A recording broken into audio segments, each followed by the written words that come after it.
Hace un tiempo, mi mejor amigo salió con una chica durante varios años, mucho antes de que nos conociéramos. Tuvieron una relación seria, vivieron juntos, hablaron sobre tener hijos y todo eso. Creo que incluso pudieron haber estado comprometidos en algún momento, aunque no sé si fue oficial, con anillos y todo, o simplemente algo romántico. Según él, ella comenzó siendo súper genial y normal, hasta que un día, pareció volverse loca. Ella empezó a volverse abusiva, golpeándolo, insultándolo, tratando de desgastarlo en general. La historia cuenta que una noche, él se cansó tanto que explotó y rompió con ella. En ese momento, ella respondió poniéndose absolutamente frenética, gritando sobre cómo él no la amaba tanto como ella lo amaba a él, que nadie la entendería como él lo hacía y que moriría si él la dejaba. Cuando intentó irse, ella sacó un cuchillo. Dijo que fue aterrador, como si realmente pensara que lo iba a asesinar. No sé si logró dominarla o encerrarse en el baño, pero eventualmente llegaron los policías, la arrestaron, y fue todo un gran lío. Años después, estaba viendo jugar a los Cavs con un amigo en un bar deportivo, cuando una camarera linda comenzó su turno. Terminamos hablando un poco, parecía tranquila y definitivamente había química. Así que, cuando íbamos a tomar un Uber, le pregunté si estaba soltera. Lo estaba, y me dio su Snapchat para organizar una cita o lo que fuera. Salimos y había química, así que organizamos una segunda cita. Mientras tanto, terminé hablando de esta chica con mi primer amigo, el del que te hablé antes. Él me respondió, ¿se llama Laura? Le respondí, sí, pelo castaño corto, bueno, a la altura de los hombros, pero con el piercing justo aquí. Le pregunté cómo lo sabía, y es cuando me cuenta toda la historia sobre su ex loca y cómo la chica con la que estaba saliendo era exactamente la misma. Al principio, me negué a creerlo, esta chica era súper genial. No podía imaginarla actuando de la manera que él describía, pero nuevamente, acertaba con sus tatuajes, lo que bebía, no había dudas, era 100% la misma chica. Y no había manera de que mi amigo mintiera sobre recibir una paliza de una chica, no para sonar mal ni nada, simplemente era una historia muy convincente. Pero como decía Robin Williams, Dios les dio a los hombres un pene y un cerebro, pero solo suficiente sangre para operar uno a la vez. Y en ese momento, definitivamente no estaba pensando con mi cerebro. Estaba como, amigo, fue hace años, probablemente sea mucho más madura ahora. Y aunque le creía, no descartaba que mi amigo hubiera embellecido su versión de los hechos un poco, solo para hacerla una mejor historia. El punto es que no quería arriesgarme a perderme una gran chica solo por alguna tontería que les pasó en el pasado. Así que vamos a nuestra segunda cita, y aunque la pasamos bien, lo que mi amigo me dijo estaba constantemente en mi mente. 3 o 4 tragos después, empiezo a hacer preguntas sobre relaciones anteriores. No lo hago obvio ni nada, pero en un momento, ella suspira y dice algo como, voy a ser honesta, tuve problemas de límites en relaciones anteriores. Es algo en lo que definitivamente he tenido que trabajar en mí misma, pero estoy intentándolo y sé que he mejorado con los años. Así que, no para asustarte ni nada, solo estoy siendo honesta.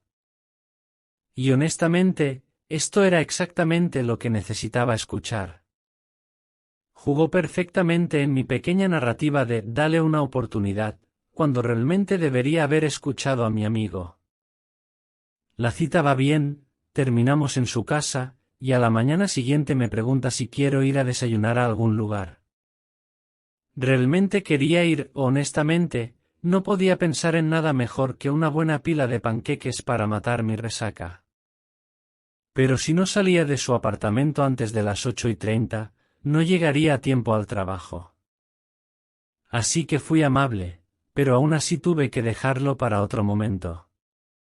Cuando le dije, su cara se cayó, se puso triste y se volvió a la cama, dándome la espalda. Le respondí, no estás enojada, ¿verdad? Ella lo negó, pero claramente lo estaba. Y cuando literalmente estaba a punto de irme, me dijo, solo pensé que habíamos pasado un buen rato, es todo. Tuve que volver a su habitación y decirle súper tranquilo, te dije que tengo que trabajar, no te estoy evitando, tengo que ir a trabajar. Ella seguía haciendo comentarios sarcásticos mientras salía por la puerta, y literalmente estaba saliendo de su apartamento pensando, eso es todo, definitivamente no ha trabajado en esos problemas. No quería volver a verla, no después de eso. Después de todo, estaba bastante seguro de que ella tampoco querría verme más, con la forma en que parecía. Pero unas horas después, me estaba enviando mensajes de texto como si nada hubiera pasado. Tuve que recordarle que todavía estaba algo molesto por la forma en que actuó en la cama esa mañana. Pensé que al menos recibiría una respuesta, pero no, nada. Hasta la noche siguiente, cuando me envió exactamente esto por Snap, y sé que es palabra por palabra porque le tomé una captura de pantalla. Ámame. Úsame. Hazme tuya de todas las formas. Quiéreme, deséame, anhelame. Te daré todo, mi vida, mi mundo, siempre y cuando me ames y me mantengas como tu pareja. No ames a nadie más como me amas a mí. Hazlo, por favor, anhela cada onza de mí. Necesítame. Déjame alimentarte con mi vida y mi amor para siempre. Te necesito, por favor, anhélame, te lo suplico. Dame tú todo y a cambio me daré a ti para siempre. Por favor, ámame. ¿Qué te parece? ¿Hay algo que quieras ajustar o añadir? Para mí, tú eras todo, mi mundo, mi Dios en la tierra, mi amor, mi vida, mi todo. Por favor, ámame de vuelta. Ella estaba tan enojada de que le había tomado una captura de pantalla, pero como le dije, era algo que hacía por mi seguridad, porque si estaba cayendo en uno de esos mismos viejos patrones de comportamiento tóxico, quería algo para poder mostrarle a la policía. Ella tomó eso aún peor y después de eso dejó de responder. Realmente debería haber escuchado a mi amigo. Sé que ella no intentó exactamente asesinarme, pero fui un tonto por ignorarlo cuando todo lo que intentaba hacer era cuidarme. Me recuerda a esa historia del sapo y el escorpión. El sapo puede cruzar el río, pero el escorpión no sabe nadar, así que le pide un paseo en la espalda del sapo. El sapo responde, amigo, me picarás.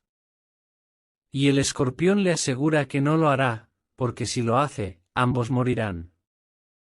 Sin embargo, a mitad del río, el escorpión pica al sapo, y ambos mueren, porque el escorpión siempre será un escorpión, no importa cuánto lo intente, y los escorpiones, bueno, todo lo que hacen es picar. Oh, siempre he tenido mala suerte en el amor. No tuve una relación adecuada con una chica hasta que tenía 19 años, y cuando finalmente encontré a alguien, fue la mejor sensación del mundo. Pero ese pico fue seguido por un profundo valle, y aproximadamente 6 meses después de nuestra relación, descubrí que en realidad ella me odiaba. Dijo que la asfixiaba, y que había una razón por la cual la gente decía, trátala mal para mantener el interés. Realmente quería que la tratara mal, porque alguien en su sano juicio necesitaría ser maltratado para mantener su afecto. Eso realmente me afectó durante mucho tiempo. Pensé que tendría que reaprender todo lo que pensaba que sabía sobre las mujeres, el amor, y las relaciones. No fue hasta después de graduarme de la universidad que pude volver a intentar salir con alguien. Fue entonces cuando conocí a Aurélie. Ella era francesa, vivía y trabajaba en Londres para mejorar su inglés y ampliar sus horizontes, y sin duda era la chica más hermosa que había visto en mi vida. Además, se integró perfectamente en mi vida, como si siempre hubiera faltado una pieza que encajara perfectamente. Incluso a mi compañero de piso le parecía genial, y él solía ser un poco protector conmigo, sabiendo lo mal que lo había pasado en mi relación anterior. Siempre pensó que era genial porque le daba lecciones de francés por 20 libras cada una, cuando el profesor de francés más barato en Londres solía cobrar alrededor de 50 libras la hora. Cosas así me hacían sentir que nos estábamos convirtiendo en una pareja de verdad, la clase de relación que siempre había soñado tener, ser amigos con la gente como pareja y no solo como individuos. Pero resultó que mi relación con Aurélie terminaría aún más desastrosamente que la primera. Ella y mi compañero de piso solían tener una clase de francés de 1 hora los martes o miércoles por la tarde. Normalmente salía del trabajo alrededor de las 4:30 y llegaba a casa a tiempo para traer comida para llevar del lugar que todos habíamos acordado era el mejor. Era lo mejor de mi semana, a veces ver a mi mejor amigo y a mi novia juntos. Incluso tenía una visión de un futuro en el que él sería una especie de tío para nuestros hijos, especialmente porque no tenía hermanos. Pero un día, mi jefe de oficina se me acercó y me dijo que había hecho tantas horas extra en los últimos meses que tenía derecho a tomarme medio día durante algún momento de ese trimestre. Naturalmente, elegí el miércoles en que estaba programada la clase de francés de Aurélie, pensando que los sorprendería a ambos con una botella de vino y algo de cerveza artesanal. Era lo mínimo que podía hacer por las dos personas que demostraban ser una fuente constante de alegría para mí. Cuando llegué a casa, todo estaba inusualmente silencioso. Pensé que los sorprendería, pero cuando entré, noté que el apartamento estaba demasiado tranquilo. Justo cuando estaba a punto de llamar «Hola, ¿hay alguien en casa?», escuché algo proveniente del dormitorio. No entraré en detalles escabrosos, y estoy seguro de que algunos de ustedes ya han previsto el desenlace. Pero Aurélie y mi amigo no estaban en una clase de francés. De hecho, no creo que alguna vez hayan tenido una clase en absoluto. Estaban teniendo una aventura. Lo que vino después fue una sensación que nunca había sentido antes ni después, como una mezcla de entumecimiento y náusea, tristeza y enojo que parecían cancelarse entre sí, hasta que todo lo que quería hacer era llorar. Recuerdo simplemente quedarme fuera del dormitorio por un momento, tratando de reunir el valor para entrar, pero no pude. Todo lo que pude hacer fue entrar a la sala de estar y comenzar a empacar mis cosas, lo suficiente hasta que uno de ellos fue al baño y me vio parado allí, empacando libros y lo que sea que hubiera acumulado. Nuevamente, prefiero no abrir viejas heridas con demasiados detalles, pero digamos que tuve que volver a vivir con mi madre por un tiempo. Estaba tan deprimido. Luego vinieron algunas noches más salvajes, demasiado asustado para tener citas, pero demasiado solo y falto de intimidad para ser verdaderamente feliz. Honestamente, no. Sabía cómo podría manejar algo así de nuevo. Sé que esto ha sido bastante largo, ya solo necesito que todos entiendan la lógica de lo que hice a continuación. Cualquiera más podría pensar que lo que hice fue completamente y totalmente insano y no los culpo, solo necesito que sepan que llegué a tal nivel de desesperación que me llevó a tomar una decisión particular, y esa decisión se llamaba Pip Pip. No era su nombre real. Más bien un apodo que recibió después de que un amigo notara un parecido con Pippi Longtalkins. La conocí en una aplicación de citas, una que apenas usaba debido a la ansiedad general sobre las citas. Estaba entre la espada y la pared sabiendo que tenía que al menos salir si alguna vez quería formar una familia. Pero demasiado aterrorizado para acercarme a alguien, pero luego estaba Pip, una que parecía irradiar la misma clase de vulnerabilidad que yo. Uno de sus perfiles en Hinge mencionaba algo sobre ser paciente con ella ya que había sido lastimada por relaciones anteriores. Pero también mencionaba lo leal y monógama que era, como parecía llevar su corazón en la manga con su amor por él.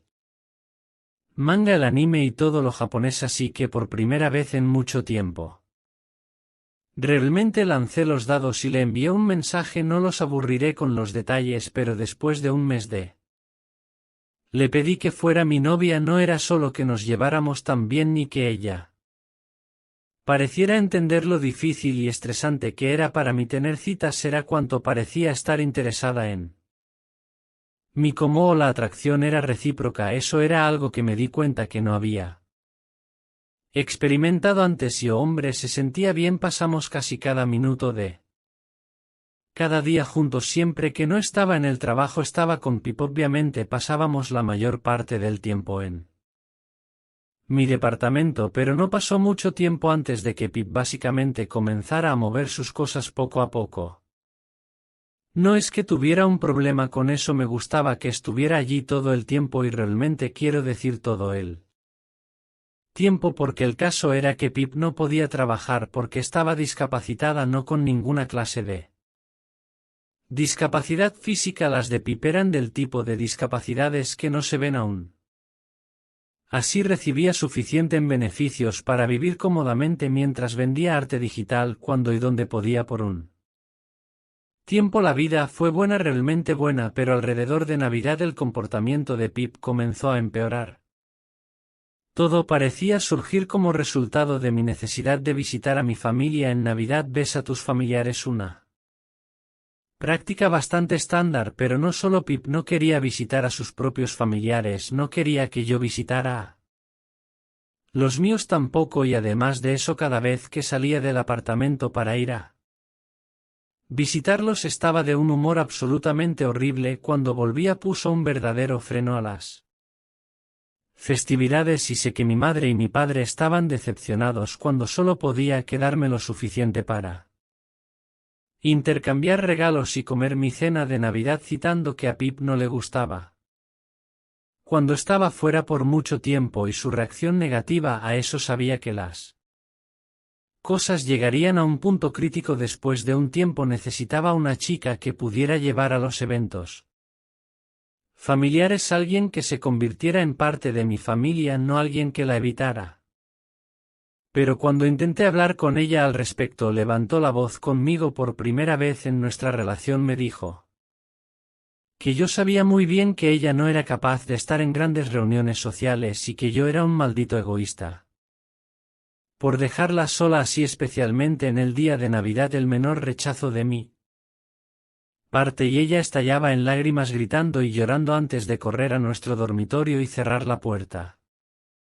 Nunca habíamos discutido así antes, era como si fuera una persona completamente diferente, y siendo yo tan naturalmente tímido encontré el nivel de furia que pudo invocar francamente aterrador. Hubo un punto en el que simplemente se rompió, donde dejó de sentirse apenada por sí misma y en su lugar se enojó conmigo. La animosidad se prolongó durante meses, como si de alguna manera lograra convertir este único desacuerdo en decenas de otros. Fue emocionalmente agotador, pero cada vez que realmente me resistía, cada vez que realmente encontraba el valor para decirle que no, ponía esa rutina de cachorrito arrepentido, y en poco tiempo volvía a estar bajo su control. Fue agonizante. Perdí todos mis amigos, el contacto con mi familia disminuyó, los constantes días libres para satisfacer su necesidad de atención casi me costaron mi carrera. La pérdida de ingresos puso en riesgo el departamento.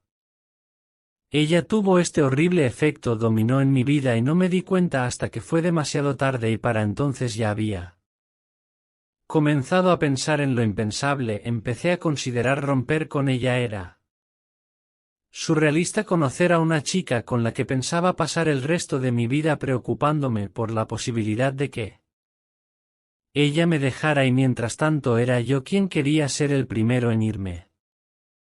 Supongo que simplemente era increíblemente necesitado, ingenuo e inexperto cuando se trataba de tratar con el sexo opuesto. Oh Dios, pagué por ello. Al final tuve que emborracharme. Para hacerlo tengo una tolerancia tan baja al alcohol que solo 2 pintas de Heineken hicieron el trabajo, pero honestamente no creo que beber lo hiciera más fácil de soportar. Ella suplicó y gritó, me dijo que estaba borracho y no sabía de qué estaba hablando, amenazó con hacerse daño, me amenazó, me arrojó cosas, rompió vasos, todo fue una visión del infierno, pero al final lo aceptó. Al menos eso parecía. Después de unas horas de quejas de los vecinos y amenazas de llamar a la policía, se calmó. Y luego fue a nuestro dormitorio y cerró la puerta sabiendo que dormiría en el sofá. Limpié todos los vidrios rotos, lidé con el resto del desorden lo mejor que pude y luego intenté dormir. Pensé que sería mejor acostumbrarme al sofá. También, ya que aunque ahora estábamos oficialmente separados, todavía accedía darle un mes o dos para encontrar otro lugar para vivir, ya que mi nombre estaba en el contrato de arrendamiento. Una noche en el sofá fue bien, así que por mucho que fuera desagradable seguir viviendo con ella, no pensé que Pip representara una amenaza tangible para mi seguridad. Después de todo, era frágil y no tendría problemas para dominarla si se produjera algún tipo de altercado físico, pero eso no era lo que debía temer, y el verdadero problema vino cuando vio que estaba empacando mis maletas. Definitivamente estaba actuando diferente después de ver eso, y cuando me preguntó por qué lo hacía, le dije que era porque iba a casa de mis padres por un tiempo hasta que ella pudiera encontrar su propio lugar. No pensé que nos estuviera haciendo ningún bien vivir en el mismo espacio y que nos ayudaría a seguir adelante si pasábamos una semana sin contacto. No pensé que respondiera muy bien a eso, pero para mi sorpresa parecía tomarlo con calma. Eso, sin embargo, resultó ser solo una fachada, y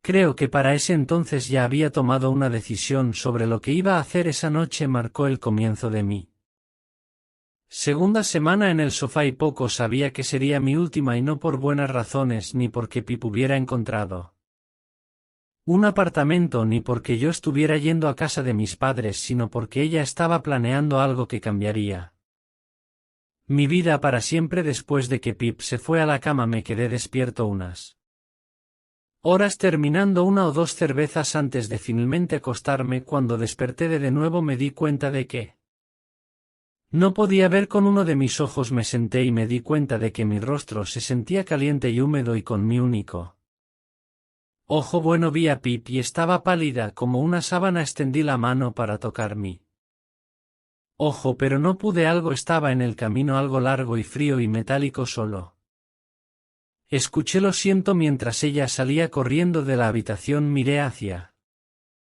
abajo y vi toda esta sangre salpicando en mi muslo y en el sofá, gote por mi cara desde lo que obviamente era una horrible herida en mi ojo. Creo que la adrenalina se activó en ese momento porque salté del sofá, agarré mi teléfono para llamar a una ambulancia y tomé una toalla de té para detener la hemorragia. Piensas que en ese momento te asustaría porque algo terrible le había pasado a algo tan precioso, pero solo tuve una sensación resignada de bueno, al menos tienes el otro funcionando bien. Definitivamente no fue la reacción que pensé que tendría, como la desesperación de saber que estarías medio ciego por el resto de tu vida, pero supongo que solo lo racionaliza. Agradeces estar vivo y luego buscas ayuda. Mientras estaba al teléfono con los paramédicos me di cuenta de que Pip se había encerrado en mi habitación, pero eso no significaba que yo estuviera a salvo hasta que estuviera encerrado lejos de ella. Así que con una mano sosteniendo la toalla sobre mi ojo y la otra sosteniendo el teléfono, me apoyé en el costado del sofá y empujé con mis piernas hasta que quedó justo enfrente de la puerta de la sala de estar. Todo estaba extrañamente tranquilo, como si sé que mi corazón debía estar martille, pero la forma en que hablaba, la forma en que el despachador respondía, juro que he pedido pizzas, de una manera más emocionada. Solo cuando estuve en el hospital y mi madre vino a visitarme rompí a llorar lamentando la pérdida de la vista en mí ojo derecho, que como esperaba nunca regresó. Pip fue arrestada y después de un juicio corto fue condenada por intento de asesinato. Creo que su abogado quería que el cargo se redujera a lesiones graves, pero después de presentar ejemplos de su comportamiento al jurado, principalmente los mensajes de texto más aterradores y violentos que me había enviado, y cometió el error de declararse no culpable, la fiscalía Siguió adelante con el intento de asesinato, por lo que fue condenada. Para cuando salga tendré 41 años. Seguiré ciego de un ojo, pero con suerte no seguiré tratando de encontrar pareja y con suerte libre de las pesadillas. También durante los últimos 6 años he trabajado en la unidad de violencia doméstica de una de las fuerzas policiales más grandes del Reino Unido. Honestamente, no es algo que alguna vez me imaginé haciendo y todavía tengo aspiraciones de ser un oficial de armas de fuego, pero mi tiempo con la Bren sido más gratificante que todo el otro trabajo policial que he hecho combinado, sin ofender a otros departamentos, pero nunca antes había sentido que estaba teniendo un impacto tan directo en la comunidad. Si los casos de violencia doméstica pueden ser muy complicados y muy delicados, pero cuando finalmente te dan la señal para arrestar a un abusador o ayudar a una víctima a huir de una situación potencialmente mortal, es una verdadera sensación de caballero con armadura brillante. Aunque cada caso en el que he trabajado es memorable por sus propias razones, definitivamente hay un puñado que se destacan como particularmente extraños o macabros, y uno de ellos es definitivamente el primer caso que tuve en el que la víctima era un hombre. Las víctimas masculinas de violencia doméstica son bastante raras, mucho más comunes de lo que uno podría pensar al principio, pero aún bastante raras en comparación con la multitud de casos de hombres contra mujeres que recibimos. Lo que realmente los distingue es el nivel de emocional que entra en juego. La mayoría de los abusadores domésticos masculinos usan la fuerza física o las restricciones financieras para controlar y someter a sus víctimas, mientras que las abusadoras femeninas tienden a emplear algunos métodos inquietantemente creativos de manipulación psicológica para mantener el control y evitar ser arrestadas, y eso es lo que realmente me impactó en el caso del que estoy a punto de hablar. Como el tipo en cuestión tenía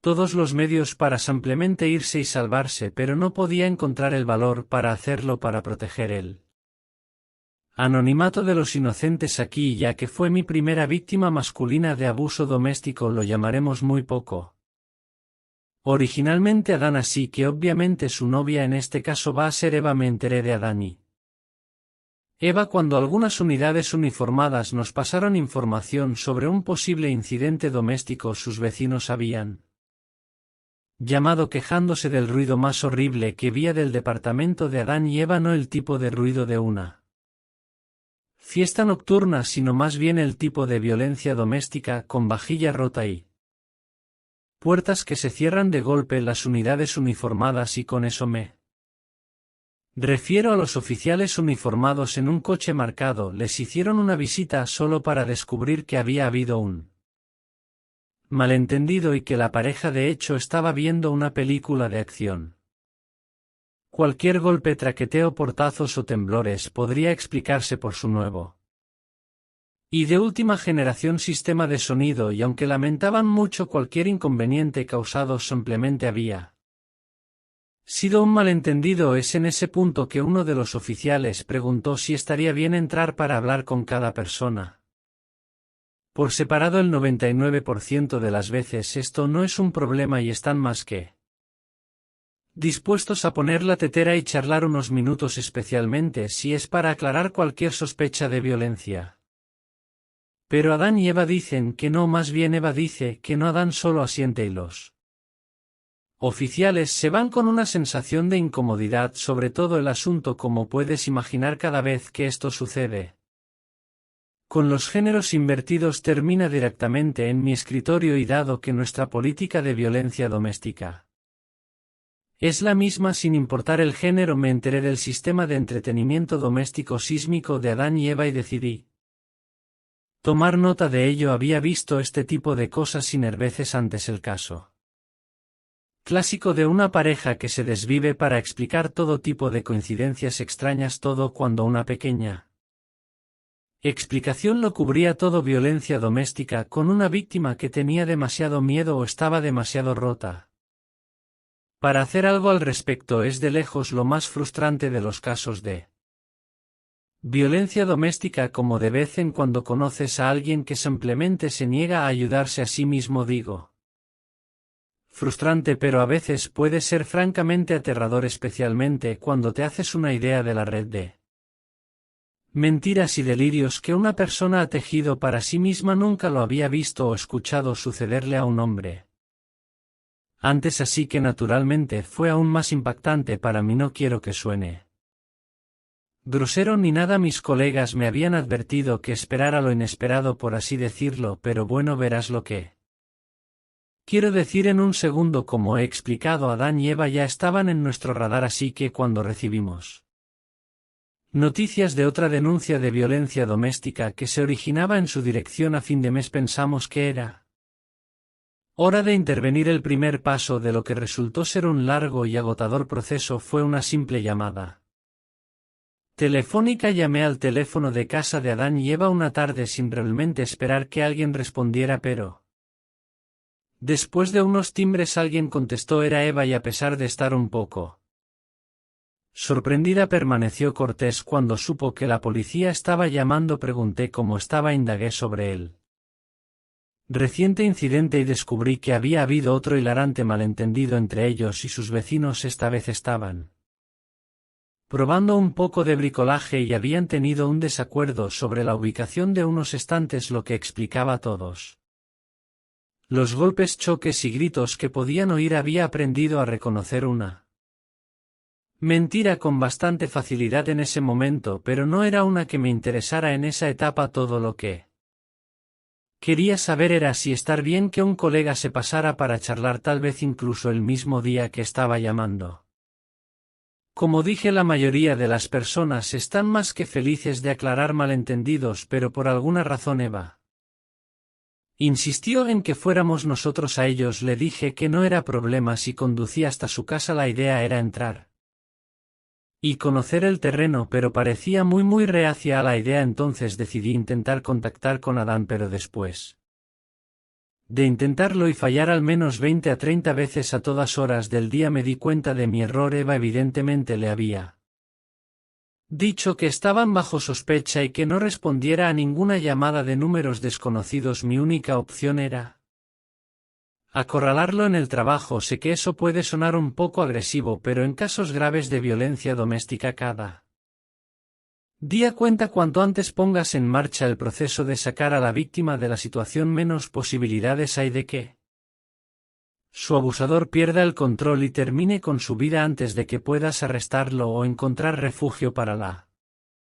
víctima. Así que por mucho que esto pueda sonar un poco condescendiente realmente es por su propio bien que operamos de manera tan robusta. Cuando llegué él fue perfectamente educado y cooperativo pero cuando le pedí que habláramos en privado se negó. No tengo nada que ocultar a nadie. Recuerdo que dijo insistí en que encontráramos un lugar más privado para hablar pero nuevamente me dijo que no tenía nada que ocultar así que con la voz lo más baja posible para que sus colegas no oyeran le pregunté si su esposa lo estaba maltratando en casa.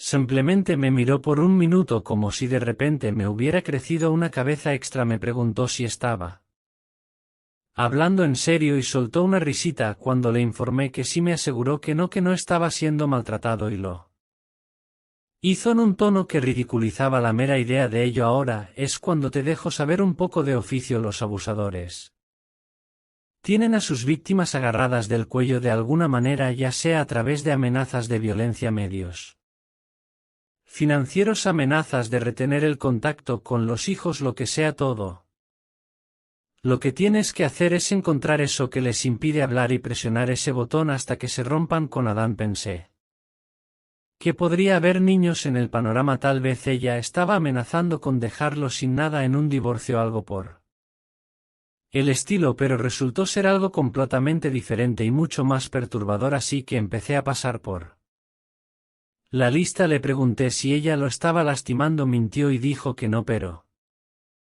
luego por lo que pude ver respondió honestamente a todas las demás preguntas. No era por las finanzas, no había hijos.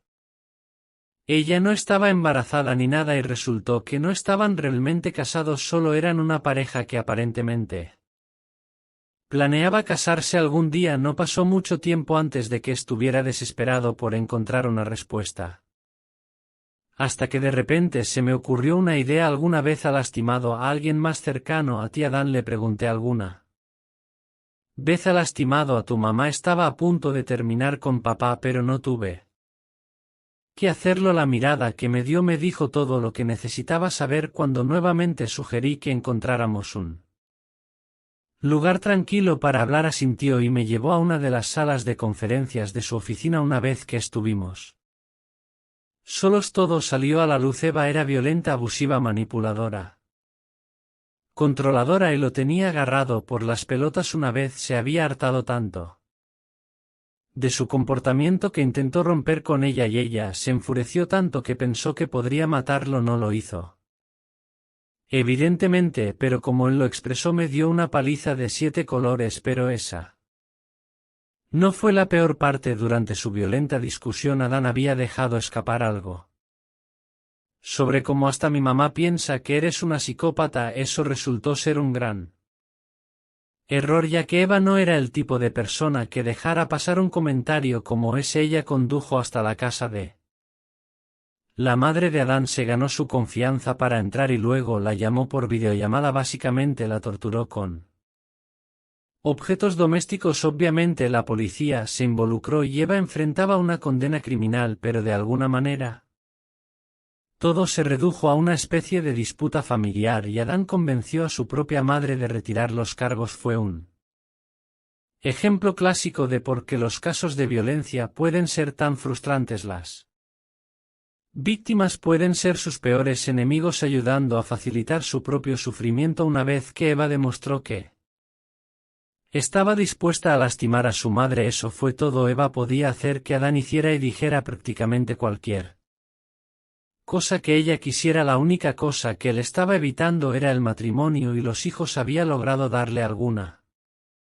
excusa sobre no estar completamente listo, esperando una promoción en el trabajo o esperando a que llegara la herencia de su tío, pero esas excusas se estaban agotando. Pronto tendría que tomar la decisión de huir o dar el salto. Creo que eso fue lo que lo empujó al límite, la ansiedad de saber que tendría que casarse con ella y que yo había tocado el tema del incidente con su madre. De todos modos, tuvimos una charla conmovedora. Le prometí que haría todo lo posible por él y su madre y nos despedimos con la sensación de que había resuelto el caso. La cosa es que parecía un tipo realmente agradable. Obviamente amaba a su madre y quería cuidarla desde que su padre falleció. Un tipo así merece felicidad y se sentía bien saber que lo iba a ayudar en el camino para lograrlo.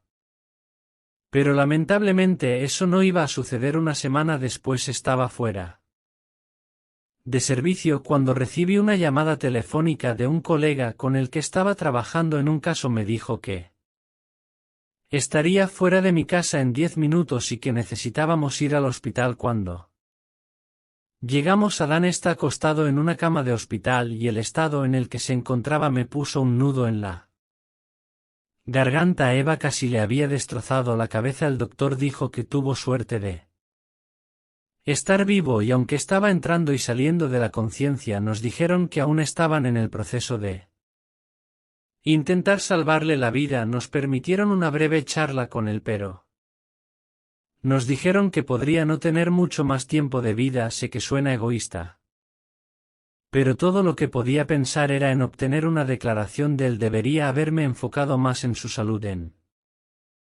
desearle lo mejor o algo así, pero solo pensaba como un robot. Si él moría sin que obtuviera borracho, le rogué, lo diré directamente, le rogué que nos dijera la verdad. Sabía perfectamente que era Eva quien lo había lastimado y que no era un accidente. Solo necesitaba que lo admitiera. Estaba a punto de darnos la declaración que necesitábamos para ponerla bajo arresto, pero entonces ella llegó al hospital y después de 1 o 2 minutos a solas con él perdimos nuestra oportunidad. Una vez más insistió en que había sido solo un horrible accidente y que nunca debería haber bebido vodka.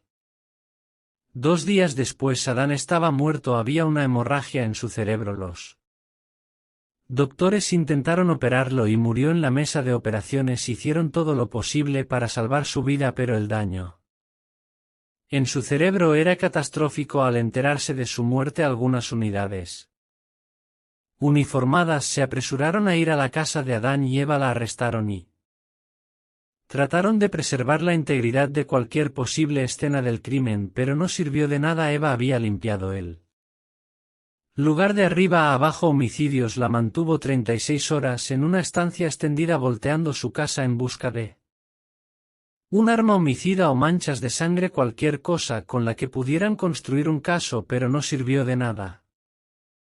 La mujer estaba literalmente a punto de salirse con la suya con un asesinato y no había una sola cosa que pudiéramos hacer al respecto. Incluso había logrado grabar a Adán diciendo que fue un accidente, etc. Durante esa visita en los días previos a su muerte era intocable, y eso realmente dolía. No solo eso, sino que el nivel de control que una mujer así era capaz de ejercer era simplemente aterrador. No podía haber sido más alta. De 1:57 no representaba una amenaza física real para nadie excepto la pobre madre de Adán. Pero déjame decirte, esa mujer es como esa a las que acusaban de ser brujas en la antigüedad. Honestamente era simplemente tanto el tipo de efecto que tenía sobre él como si lo tuviera bajo algún tipo de hechizo. Hipnosis. No me malinterpreten, cada uno de los casos de violencia doméstica en los que he trabajado ha sido angustiante o perturbador a su manera, pero esta fue la primera vez que vi algo de mí mismo en la víctima. Como yo también podría haber sido atraído por la aparente vulnerabilidad de una persona solo para descubrir que un día estaba atrapado en una red de la que solo podría liberarme, como Adán el día en que mi corazón dejara de él. Música. Latir. He estado merodeando por este Sabradot durante bastante tiempo y, aunque he notado la avalancha diaria de preguntas y temas de discusión sobre obsesión, amor o yandere, no parece haber muchas personas dispuestas a dar una visión de la mentalidad que tenemos o los sentimientos que experimentamos. Veo a mucha gente haciendo bromas al respecto, convirtiendo algo muy serio y peligroso en puro material de memes, y siento que debo expresar mis objeciones. Siento que muchos de ustedes han blanqueado la idea del amor obsesivo pintándolo como algo que debe ser atesorado en lugar de algo que debe ser temido. Verán, el núcleo del problema es que cuando alguien realmente te ama como realmente te ama, nunca podría lastimarte o odiarte. Aceptas los defectos o las deficiencias de alguien a quien amas, y para recurrir a ese viejo adagio, si realmente amas algo debes estar preparado para dejarlo ir. Bueno, durante mucho tiempo no pude dejar ir. Estaba mentalmente incapaz de hacerlo, y créanme, los yanderes como yo tienen sus emociones mucho más arraigadas en el odio que en el amor. Odiamos la idea de que una persona pueda estar separada de nosotros. Odiamos la idea de que puedan traicionarnos y odiamos a todos a su alrededor por desviar su atención de nosotros. El amor puro del que veo que la gente habla en este Sabradot no existe. Es como bailar sobre el filo de una navaja hasta que cae en el odio, solo odio puro y salvaje, y eso fue lo que me impulsó al final, no el amor. El punto en el que me di cuenta de que necesitaba ayuda fue cuando mi padrastro me sorprendió tratando de adivinar el código de su caja fuerte de armas. Él y mi madrastra me sentaron y me preguntaron qué estaba pasando por mi cabeza. Pensé que se enfadaría, realmente enfadaría. Pero solo parecían asustados. Nunca los había visto así conmigo, mirándome como si fuera peligrosa, pero supongo que eso es exactamente lo que era en ese momento, y lo realmente aterrador fue lo fácil que llegué a ese tipo de estado mental. Los puentes lógicos que usé para pasar de me gusta mucho este chico a su novia tiene que morir. Recuerdo haberme derrumbado en la mesa de la cocina cuando finalmente admití para mí misma lo que quería hacer, y eso era matar. Por primera vez sentí vergüenza por el tipo de actitud egoísta que había tenido, una actitud que colocaba mis sentimientos alterados por encima del derecho de otra persona a existir, pero solo fue realmente cuando expuse mis planes a mis padres que me di cuenta del monstruo en el que me había convertido. Uno pensaría que sí quería quedarme con un chico para mí sola, al menos ideara alguna forma de no ser atrapada por el asesinato de su novia, pero honestamente no me importaba ser atrapada en realidad. Era parte del plan. Todos necesitaban saber que había sido yo, todos necesitaban saber qué persona tan dedicada y leal era. Mataré por ti, eso era lo que necesitaba decir y quería probarlo. También planeaba dispararle justo allí en el pasillo de la escuela para que la mayor cantidad de personas pudieran verlo. Si le decía a una o dos personas que sacaran sus teléfonos, podría tener un registro visual de mi hazaña y eso duraría para siempre y siempre. Amén. Claro, iría a prisión, pero solo por un tiempo. Mis padres adoptivos sin duda pagarían por algún abogado de lujo para sacarme con el argumento de locura. Tal vez convencer a un juez de darme solo un par de años en una institución segura o algo así. De esa manera, en un tiempo relativamente corto, podría estar de vuelta con mi hombre, disfrutando de la vida y siendo la novia perfecta que sabía que podía ser. Pero todo eso era solo una gran ilusión y me había convencido tanto de ello que en realidad decidí dar el siguiente paso fatal e intentar obtener el arma. Honestamente, lo que vino después de la intervención improvisada no fue nada bonito. Mis padres adoptivos me sacaron de la escuela. Tuve que ver a consejeros, psiquiatras, todo tipo de doctores y terapeutas que se suponía que debían ayudarme a comprenderme a mí misma. Naturalmente fui reacia, pero realmente me ayudaron. Después de un tiempo no me dijeron exactamente que estaba mal, más bien me guiaron por el camino correcto hasta que llegué a las conclusiones correctas por mí misma. Una gran parte de ello fue la falta de atención que recibí en mis años formativos. Mis padres adoptivos solo intervinieron cuando tenía 7 años, probablemente salvándole. Me gusta pensar que tengo una especie de inteligencia. Sé que no soy tonta, pero ese anhelo de atención y afecto que tiende a dirigirse a personas incapaces o no dispuestas a darlo. Entiendo que eso me ha llevado a tomar algunas decisiones realmente tontas en mi vida. Creo que la razón principal para escribir esto es pedirle a la gente que deje de fetichizar el amor obsesivo. Entiendo que algunas personas simplemente no entienden lo que realmente es y es genial que la gente esté haciendo preguntas al respecto, pero veo personas en El Salvador que saben bien lo peligroso que es y lo están promoviendo. De todos modos es malicioso.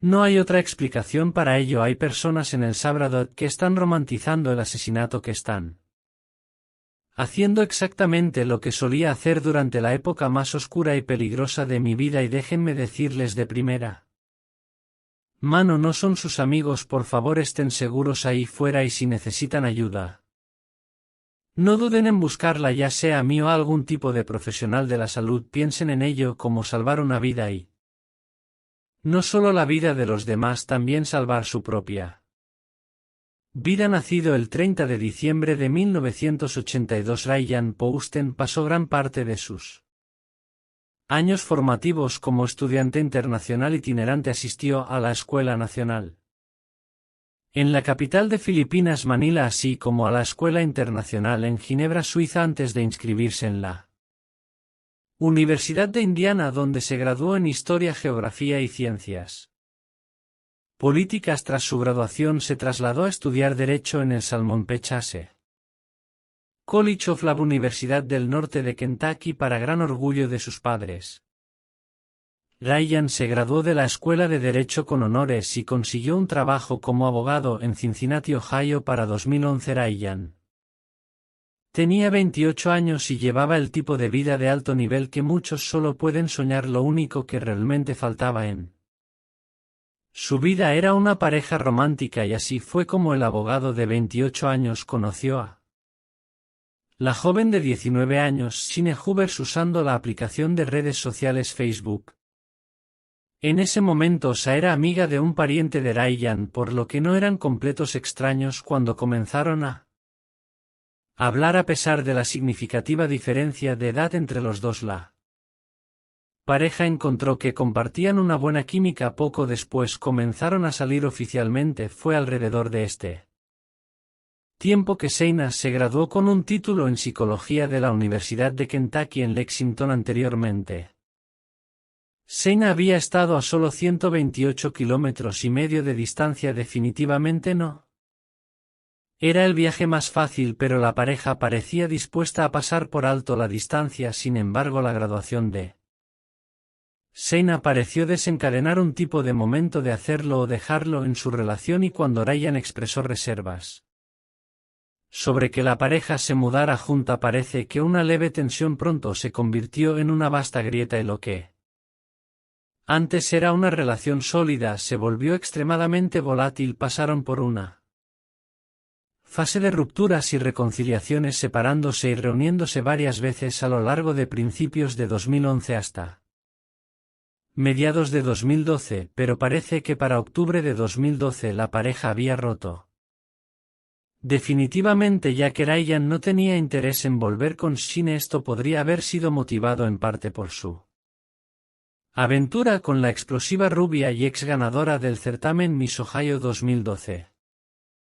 Audrey Boulta. No está claro cómo Ryan y Audrey se conocieron, pero está claro que estaba completamente enamorado de su nueva conquista, y la pareja planeó un encuentro para la noche del 12 de octubre. Sin embargo, esa misma noche el departamento de policía de Highland Heights recibió una llamada de una mujer que afirmaba haber disparado a su novio en defensa propia. Ella dijo a los despachadores que había disparado a su novio 6 veces después de que él intentara matarla a golpes con un objeto contundente durante una discusión que aparentemente había surgido de la nada. Según ella, su novio era rutinariamente abusivo y el tiroteo fue el resultado de una larga campaña de violencia doméstica y maltrato. Sin embargo, cuando la policía llegó al lugar, encontraron que la víctima no era otra que Ryan Pousten, y la mujer que afirmaba ser su novia era Shine Hubers. Naturalmente, los policías le pusieron las esposas, le leyeron sus derechos Miranda y la llevaron a la comisaría para interrogarla. Durante su interrogatorio, San entró en gran detalle sobre cómo no había tenido más opción que disparar a Ryan para salvar su propia vida, pero también hizo comentarios muy curiosos sobre cómo Pousten era muy vanidoso y que ella le había dado la rinoplastia que siempre había querido. Esto fue notablemente inusual, dado que incluso las mujeres gravemente abusadas muestran al menos algún grado de remordimiento. Nadie quiere tener que matar a alguien, nadie quiere recurrir a quitar una vida. Sin embargo, Shine continuaba haciendo comentarios extraños e inconexos como: no sé si alguien querrá casarse conmigo si saben que maté a un novio en defensa propia en tales circunstancias, habiendo acabado de quitarle la vida a un hombre. Esta fijación en el amor y las relaciones fue percibida como altamente inusual por los oficiales investigadores, pero fue lo que Shine hizo cuando creyó que nadie la estaba viendo. Lo que la gente encontró verdaderamente impactante después de ser dejada sola en la sala de interrogatorios durante unas horas, la máscara comenzó a resbalar. Anteriormente al menos había intentado interpretar el papel de una mujer que había sido seriamente oprimida por un no violento, abusivo y controlador. Incluso a la luz de sus comentarios extraños, Shine aún trataba de interpretar el papel de la mujer traumatizada y maltratada, pero después de aproximadamente una hora, Shayna se levantó de su silla y comenzó a pasear por la habitación como si estuviera presa de una repentina emoción. Luego comenzó a bailar, realmente a bailar, completamente inconsciente de que cada cosa que hacía estaba siendo grabada por los micrófonos y cámaras de la sala de entrevistas. Luego comenzó a cantar a Amazing Grace, no exactamente a todo pulmón, pero definitivamente a un volumen que podría interpretarse como que no quería que las fuerzas del orden la escucharan también. Dijo en voz alta completamente sin que nadie la provocara: lo hice, si lo hice, no Puedo creer que lo hice. Soy tan buena actuando. Tan pronto como se revisaron las grabaciones, Sheina fue arrestada bajo sospecha de asesinato y retenida con una fianza de $5 millones. En su juicio, los fiscales argumentaron que el motivo del asesinato era que Poston quería terminar permanentemente la relación de la pareja. Las pruebas de mensajes de texto mostraban la obsesión de Sa con Ryan, mientras que su compañera de celda dijo que se había jactado de haber matado a su novio. Se reía de haberle disparado en la cara. Decía que le había dado la rinoplastia que siempre quiso, dijo Cecily Miller, haciendo eco de una declaración que había hecho a la policía. También dejó claro que iba a alegar locura, pero dijo que era demasiado inteligente para ellos, que iba a hacer la defensa de la esposa maltratada para salir impune. Esta defensa de la esposa maltratada es exactamente lo que muchos de ustedes imaginan que es el punto en el que una mujer abusada se defiende. Ha sido utilizada con éxito en varias ocasiones en la historia criminal de los Estados Unidos, pero estaba claro para todos que la historia de Sheena no era más que la verdad. No mató a Ryan Poston porque él la estaba lastimando. Lo mató porque no podía soportar verlo dejarla 4 meses después de ser condenada. Sheena fue sentenciada a 40 años de prisión con su primera audiencia de libertad condicional programada para 2032. Sin embargo, parece terriblemente injusto que una mujer así tenga una segunda oportunidad, especialmente ya que es un privilegio que al pobre Ryan Poston no se le concedió. No cuando ella decidió terminar con su vida de la manera más egoísta imaginable. Hola, me llamo Leila y lo que voy a contarles es algo que me pasó hace algunos años. Si estás viendo este vídeo, quiero que sepas que no estoy buscando simpatía ni lástima, solo quiero compartir mi historia para que todos entiendan lo peligroso que puede ser confiar en extraños en Internet, incluso en algo tan aparentemente inofensivo como un. Todo comenzó cuando tenía 16 años. Era una tarde de verano y mis amigos y yo estábamos aburridos. Habíamos oído hablar de Omegle, un sitio web donde puedes chatear con extraños de todo el mundo, y decidimos probarlo. Entramos para divertirnos, reírnos y ver con quién terminábamos hablando. Después de algunas conversaciones aburridas y unos cuantos trolls, encontré a alguien que parecía bastante normal. Era un hombre mayor, pero parecía amistoso y respetuoso. Las primeras charlas fueron bastante comunes. Hablamos sobre cosas triviales como nuestros pasatiempos, nuestros programas de televisión favoritos y cosas por el estilo. Parecía una persona amable y educada. Nunca pensé que algo tan inocente se convertiría en una de las experiencias más aterradoras de mi vida. Después de unas semanas de conversaciones ocasionales empezaron a surgir temas más personales. El hombre comenzó a hacerme preguntas sobre mi vida, mi escuela, mis amigos. A pesar de que algunas preguntas me parecían un poco invasivas, no vi el daño en responder, pero entonces empezó a hacer preguntas extrañas sobre mi apariencia. ¿De qué color son tus ojos? ¿Cómo es tu uniforme escolar? Cosas que parecían inofensivas pero que poco a poco se fueron tornando más y más incómodas. Un día me pidió que le enviara una foto de mis pies. Me reí pensando que era una broma, pero él insistió. Me sentí un poco incómoda, pero no pensé demasiado en ello. Luego las solicitudes empezaron a volverse más explícitas. Quería fotos de mi ropa interior y cuando me negué se volvió insistente, incluso amenazante. Fue entonces cuando las cosas empezaron a volverse realmente turbias. Una tarde mientras salía de la escuela recibí un mensaje en mi teléfono. Era una foto de mí misma tomada desde una distancia cercana. Llevaba mi uniforme escolar y el mensaje decía: qué lindo te queda el uniforme del colegio. Mi corazón se hundió. ¿Cómo había conseguido esa foto? Empecé a sentirme paranoica, mirando a mi alrededor tratando de encontrar al acosador entre la multitud, pero no había nadie sospechoso. Durante los días siguientes recibí más fotos. Todas eran de mí tomadas en diferentes lugares. Saliendo de la escuela en el parque con mis amigos, incluso una foto de mí entrando en mi casa, cada foto venía acompañada de un comentario espeluznante sobre mi apariencia o lo que estaba haciendo en ese momento. Mi miedo creció exponencialmente y ya no podía concentrarme en nada. Dejé de salir con mis amigos y me encerré en mi cuarto.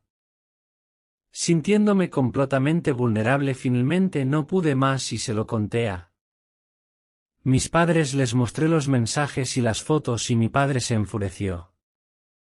Inmediatamente fue a la policía y presentó una denuncia. Los agentes tomaron mi caso en serio y comenzaron a investigar. Fue entonces cuando descubrimos la verdad más aterradora y asquerosa de todas. El hombre que me acosaba no era un extraño cualquiera, resultó ser mi propio tío, el hermano de mi madre. Cuando la policía rastreó las IPs de los mensajes, descubrieron que provenían de la casa de mi tío. No podía creerlo, sentí náuseas, miedo y una profunda traición. ¿Cómo podía alguien de mi propia familia hacerme algo así? Mis padres quedaron devastados.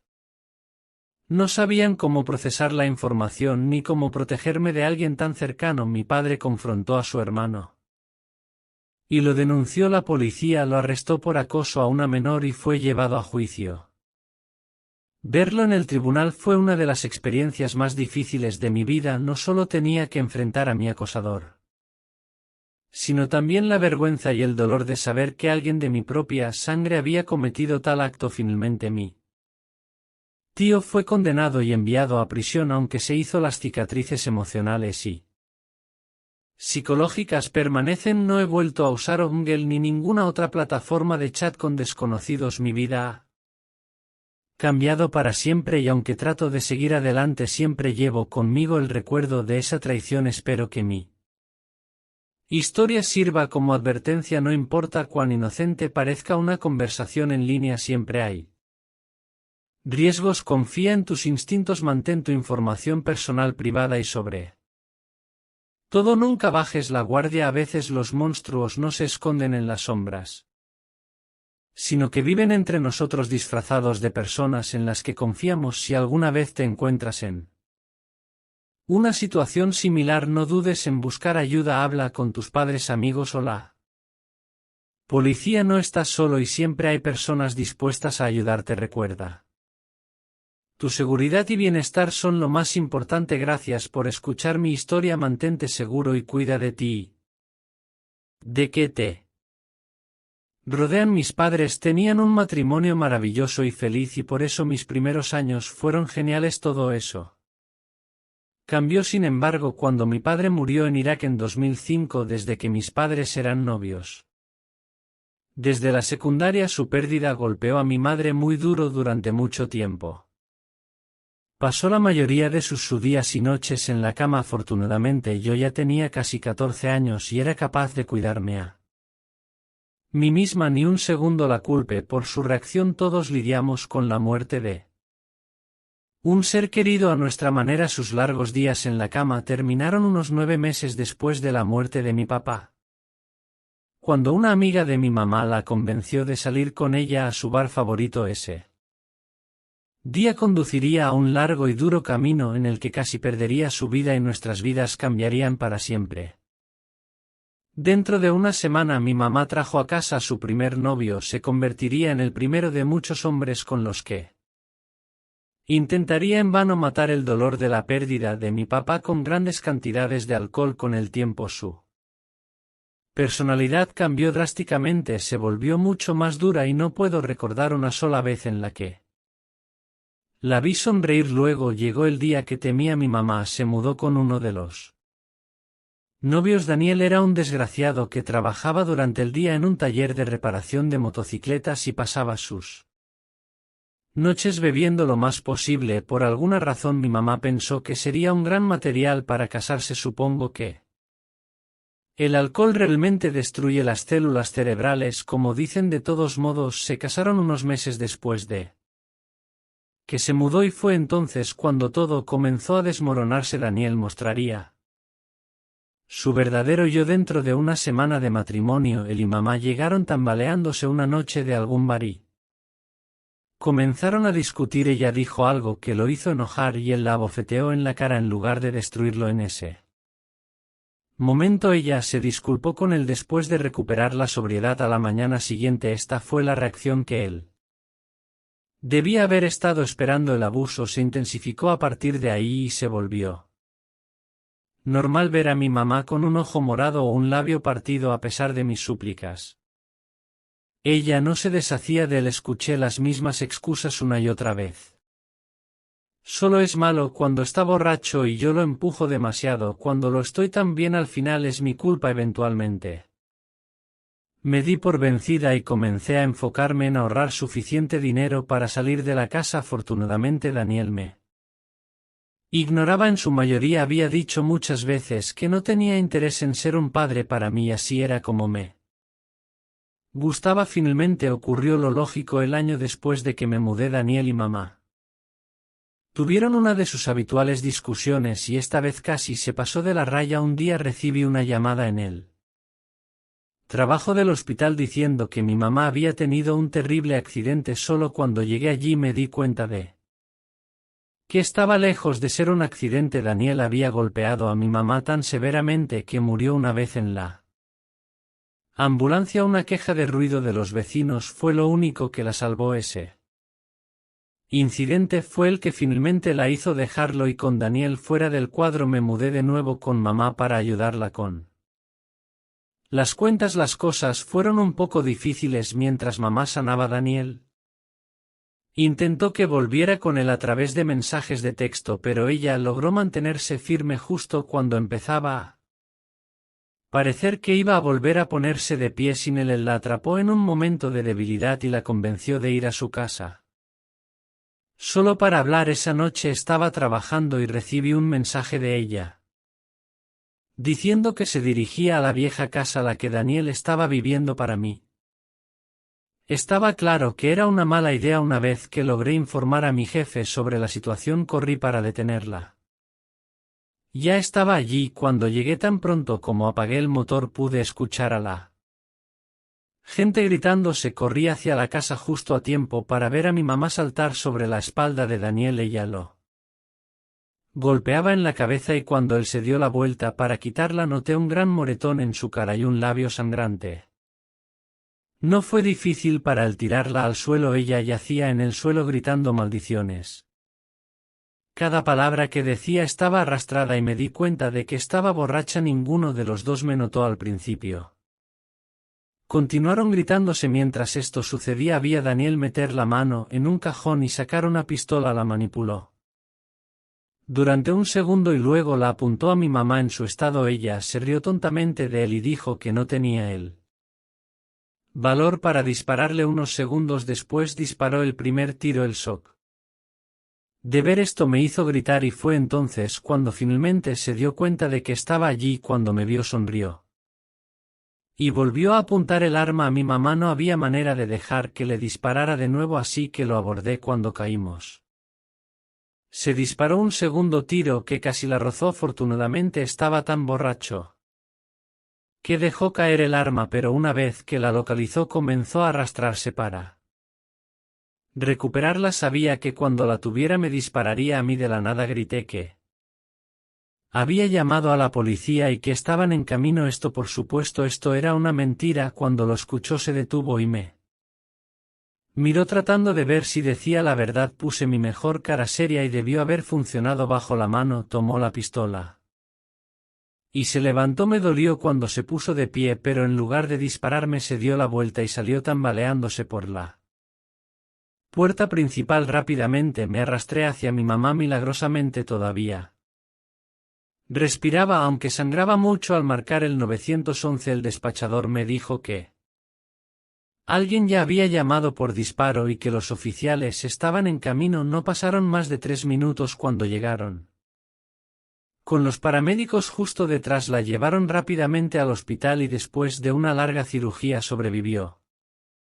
Que Daniel estuviera borracho fue probablemente lo que le salvó la vida. A la distancia que estaba podría haberle volado la cabeza. En cuanto a Daniel, no tuvo tanta suerte. La policía lo alcanzó en su motocicleta a unos pocos kilómetros de la casa después de repetidas órdenes de que soltara el arma.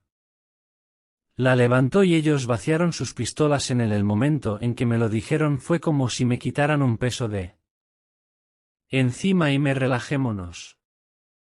De que se haya ido nuestra vida había sido una pesadilla desde que él entró en ella. Una vez que mamá se recuperó, mis abuelos y yo la convencimos de entrar a un tratamiento para el alcoholismo. Fue muy bien y lleva casi 2 años. Mientras escribo esto, el mes pasado fue la primera vez que visitamos la tumba de mi papá desde el funeral y a pesar de ser un día triste creo que es un buen primer paso en el proceso de duelo de mí mamá, un proceso que creo que nunca ha logrado completar. Sin embargo, creo que con mucha ayuda de mi parte y del resto de la familia podrá finalmente enfrentar su pérdida y aprender a manejarla sin recurrir al alcohol.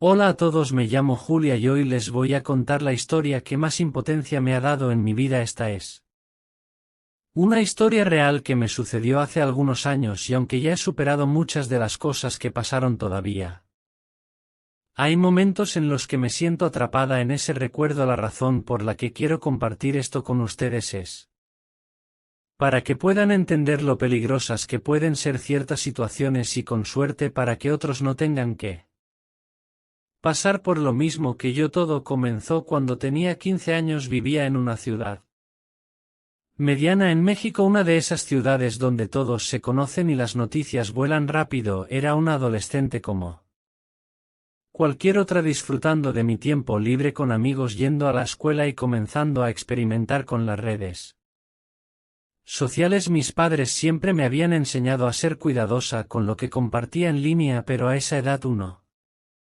nunca piensa que algo malo le puede pasar a un mismo. Al principio todo parecía normal, tenía muchos amigos en Facebook y seguía a personas en Instagram que no conocía personalmente. Fue a través de Instagram que comenzaron los problemas. Empecé a recibir mensajes de una cuenta desconocida. Al principio eran solo comentarios halagadores sobre mis fotos, cosas típicas como qué bonita o me gusta tu sonrisa. No les presté mucha atención y agradecí educadamente, pero las cosas comenzaron a ponerse más raras. Los empezaron a ser más personales. ¿A qué escuela vas? ¿En qué colonia vives? Dejé de responder, pero los mensajes seguían llegando. Un día el tono de los mensajes cambió. Sé dónde vives, decía uno de ellos, seguido por una foto de mi casa tomada desde la calle. Sentí un escalofrío recorrerme el cuerpo. No sabía quién era esta persona ni cómo había conseguido esa foto. Intenté ignorarlo y seguir con mi vida, pero fue imposible. Comencé a recibir mensajes de texto en mi teléfono. Me pregunté cómo había conseguido mi número, pero nunca pude averiguarlo. Los mensajes eran cada vez más insistentes y perturbadores. Te vi salir de la escuela hoy, decía uno. Ese vestido te queda muy bien, decía otro. No podía concentrarme en nada más. Vivía con un constante sentimiento de miedo y paranoia. Una noche, mientras estaba en mi habitación, recibí un mensaje que me heló la sangre.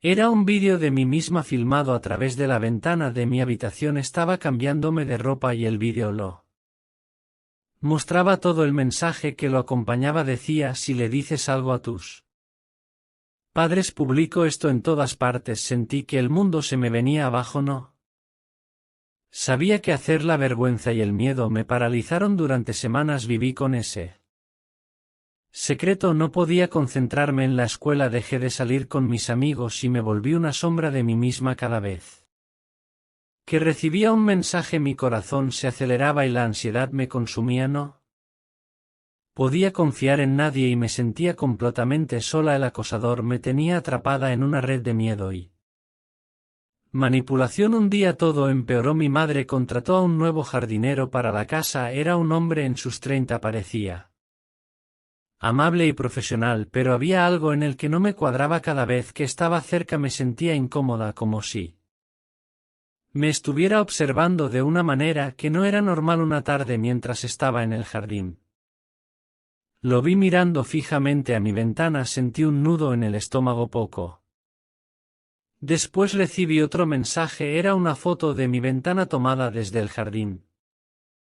Bonita vista, decía el mensaje. Supe en ese momento que mi acosador estaba más cerca de lo que había imaginado. La paranoia se convirtió en pánico. No podía estar en mi propia casa sin sentirme observada y amenazada. Estaba aterrorizada. Decidí que no podía seguir callada. La vergüenza ya no importaba. Mi seguridad estaba en riesgo. Una noche me armé de valor y le conté todo a mis padres. Al principio no me creyeron, pensaron que estaba exagerando o que era una broma de mal gusto, pero cuando les mostré los mensajes y los vídeos su expresión cambió. Mi padre se puso furioso y mi madre rompió a llorar inmediatamente. Llamaron a la policía. La policía comenzó a investigar y mi acosador, el jardinero, fue arrestado. Resultó que tenía un historial de acoso y ya había sido denunciado por otras chicas. Fue llevado a juicio y aunque fue un proceso largo y doloroso, finalmente fue condenado. Sentí una mezcla de alivio y tristeza. Alivio porque el hombre que me había aterrorizado estaba tras las rejas y tristeza porque había perdido gran parte de mi adolescencia debido a ese miedo constante. Mis padres decidieron que lo mejor para mí era mudarnos de ciudad. Quería un nuevo comienzo, un lugar donde no tuviera que revivir esos recuerdos dolorosos. La mudanza fue difícil, pero con el tiempo empecé a sentirme segura nuevamente. Me hice nuevos amigos y comencé a reconstruir mi vida. Años más tarde me enteré de que el acosador había sido arrestado nuevamente por acosar a otra chica menor. Me sentí impotente al saber que había continuado haciendo daño a otras personas, pero también me di cuenta de que había hecho lo correcto al denunciarlo. Si no hubiera hablado podría haber seguido libre y haciendo a más personas. Espero que mi historia sirva como advertencia. Si alguna vez te encuentras en una situación similar, no dudes en buscar ayuda. Habla con tus padres, amigos o la policía. No estás solo y siempre hay personas dispuestas a ayudarte. Recuerda, tu seguridad y bienestar son lo más importante y